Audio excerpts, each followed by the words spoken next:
불안을 영원히 잠재우는 법, 그런 건 없어요. 애초에 죽지 않는 이상 불안이 없는 삶은 없는 것 같아요. 저는 불안하면 꽤 충동적으로 변하는 편이에요. 그래서 주변에 보이던 것들 중에 필요 없는 물건들을 자꾸 사거든요. 저 같은 경우엔 타로 상담을 할 때도 있고 책을 사기도 하고 음식을 많이 사 먹습니다. 되게 비싼 음식을요. 어떤 사람은 그 불안을 자극적인 영상이나 매체물로 해소한다고 하더라고요. 사실 저도 이 부분에 공감합니다. 저도 그렇거든요. 근데 그거 알아요?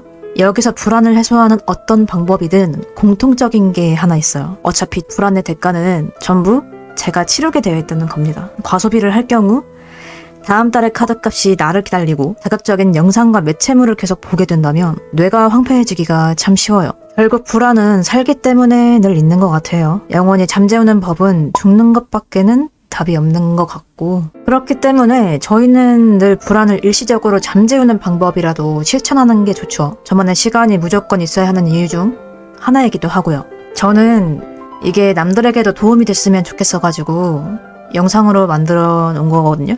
어떤 분들한테는 이게 도움이 될지도 잘 모르겠지만 도움이 됐으면 좋겠습니다. 첫 번째, 운동. 사람은 진짜 호르몬의 노예라고 느껴지는 게 운동하던 순간인데, 운동을 실천하는 것 자체가 어렵지만 막상 하고 나면 그날 하루 루틴이 정말 기분 좋더라고요. 무조건 운동을 해야 한다고 1시간 해야 한다, 막 2시간 해야 한다, 이렇게 생각하면 부담감이 먼저 찾아오니까 10분 산책, 5분 걷기, 이런 식으로 조금씩 실천하는 걸 추천드릴게요. 나가는 것 또한 싫어진다면 하루에 스트레칭 하나만이라도 스스로에게 뿌듯함을 주는 거, 그게 제일 중요하다고 봅니다. 두 번째, 산책. 운동과 좀 비슷한 개념이니까 짧게만 말을 하자면, 산책하면서 주변을 돌아보면 생각이 꽤 많이 정리돼요. 음악을 들으면서 가면 음악 하나에만 집중할 수 있고, 주변을 보면서 제 불안이 많이 정리가 되더라고요. 5분만 산책을 해도 마음은 많이 좀 상쾌해집니다. 저 같은 경우에는 산책도 귀찮을 때 맛집 가게를 알아두고 거기를 산책하듯 걸어갔어요. 목표도 있고 가면 좋은 보상이 있으니까 알아서 가게 되더라고요. 그러면 좀 기분이 굉장히 나아져요. 세 번째, 글쓰기. 내 불안한 감정을 그냥 전부 쓰면 돼요. 계속 쓰다 보면 생각이 정리가 굉장히 됩니다. 쓰다 보면 불안의 원인도 알게 될 수 있거든요. 사실 불안에서 제일 벗어날 수 있는 가장 좋은 방법은 나를 이해하는 거예요. 내가 왜 불안한지, 그 부분에 대해서 스스로 엄격하게 규제하기보다 자신을 이해하고 그 부분을 그냥 다스리는 게 불안을 잠재우고 절제도 좀 탁월하게 될 수 있을 거예요. 저 같은 경우에는 내 불안의 감정을 쓰다 보면서 불안의 원인을 알게 되면 그 원인을 바로 메모해요. 그 다음 잊지 않으려고 합니다. 내 불안은 나만 알 수 있거든요. 네 번째, 행동. 누워있으면 일어서고 일어서 있으면 행동하세요. 그 행동은 불안의 원인에 직접적인 것도 좋고 아니어도 좋아요. 만약 내가 공부를 못해서 불안하다면 지금 당장이라도 공부를 하면 됩니다. 사실 공부가 아닌 자기가 좋아하는 걸 해봐도 괜찮아요. 게임을 한다든지 그러면은 당시에 불안이 사라지겠죠? 근데 불안이 사라지는 대신 회피한 자신에 대해 현타가 좀 심하게 와요. 그래서 만약에 원인이 자기 자신에게 있다면 불안의 원인을 직접 대면하고 행동하는 게 좋습니다. 하지만 원인이 바깥에 있다면 회피를 하는 게 어쩔 땐 도움이 될 때도 있어요. 인간관계가 불안하면 내가 제일 하고 싶은 걸 하시는 게 좋습니다. 자기가 정작 원하는 게 뭔지 나 자신한테 집중하는 거죠. 다섯 번째, 책 읽기. 이건 저도 잘 안 되기는 하는데 책을 읽고 나면 그날 하루 감정에 충동이 잘 없더라고요. 생각이 많이 정돈돼요. 요즘 소설에 재미가 들렸는데 그 소설을 읽는 날에는 소설 속 인물들과 상황 배경을 상상하고 그 다음 장면을 예상하며 하루를 보냈던 것 같아요.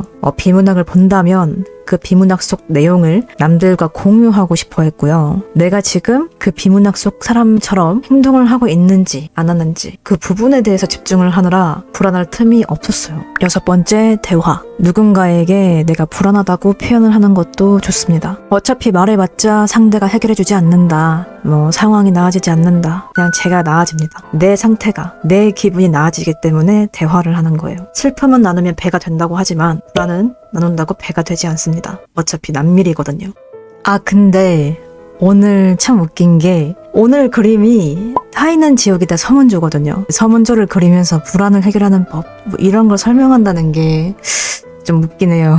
근데 저한테는 나름의 연관성이 있습니다. 제가 고시원, 원룸틀 같은 곳에서 살았을 때 정말 많이 불안해하고 힘들어했거든요. 그곳에 살았을 땐 웬 모르는 아저씨가 제 집 문을 자주 두드렸고 새벽에 나가면 이상한 남자들이 자꾸 보였어요. 그래서 밤에 나가지도 못했어요. 아마 모든 분들도 고시원에 살면서 힘들었던 경험이 없지는 않았을 거라고 생각해요. 그때는 내 불안을 해결하는 법, 이딴 거 생각도 못하고 살았던 것 같거든요. 아마 지금도 그렇게 사시는 분들도 계실 거라고 생각합니다. 제가 불안했을 때 그 누구도 이 부분에 대해서 해결하는 법을 안 알려줬어요. 그때는 그냥 모든 게 방황이었거든요. 이제 와서 시간이 지나 보니까 불안은 별거 없는 거더라고요. 불안은 정신질환의 원인은 될 수 있지만 정신질환은 아니에요. 불안은 나 자신을 걱정해주는 거예요. 나를 제일 걱정해주는 사람은 나밖에 없거든요.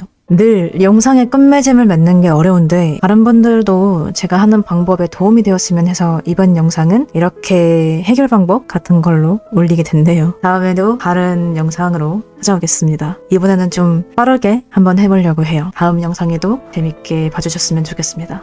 감사합니다.